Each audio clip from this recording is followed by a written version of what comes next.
नागपूर येथे त्या अधिवेशनामध्ये आपण जर बघितलं तर मंत्री गिरीश महाजन असतील, एकनाथराव खडसे असतील, यांच्यामध्ये मोठी खडाजंगी त्या ठिकाणी बघायला मिळाली. मी याच्या आधी पण सांगितलं की मी कालच दिल्लीवरनं सकाळी आली. आमचं पण अधिवेशन सुरू होतं, आमचे पण तिथे अनेक विषय ते सुरू होते आणि सध्या मी माझ्या मंत्रालयाच्या कार्यक्रमामध्ये व्यस्त आहे किंवा या बाकीच्या सगळ्या गोष्टी करण्यामध्ये व्यस्त आहे. म्हणून महाराष्ट्राच्या विधिमंडळामध्ये काय सुरू आहे याच्याकडे माझं लक्ष नाही.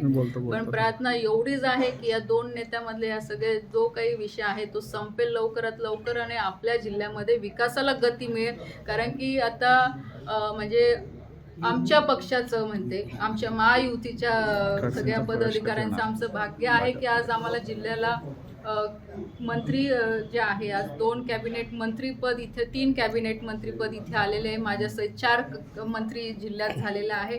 अपेक्षा एवढीच आहे की आमच्या माध्यमातून जास्तीत जास्त विकासाचे कामं आपल्या जिल्ह्यामध्ये झाले पाहिजे. लोकांच्या ज्या काही आमच्याकडनं अपेक्षा आहेत त्या आम्हाला पूर्ण करता आल्या पाहिजे. म्हणून त्याच्याकडे जर आपण सगळ्यांनी, तुम्ही सुद्धा माझ्यासहित तुम्ही सुद्धा जर त्याच विषयांकडे जास्त लक्ष दिलं तर मला असं वाटतं लोक आपल्याकडे. हे दोघं नेते आपल्यासाठी आदरणीय आहे. मागच्या काळात तुम्ही बोलला होता की या दोघं नेत्यांमधील दरी जी आहे मी ती दूर करण्याचा प्रयत्न करेल. पुन्हा एकदा प्रयत्न करणार का?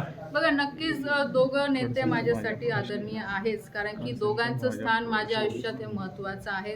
आज खडसे साहेब घरातले व्यक्ती आहे. गिरीश भाऊंनी नेहमी मुलगी म्हणून माझ्याकडे बघितलं, म्हणजे मला सांभाळलेलं आहे. आज आमचे ते नेते आहे.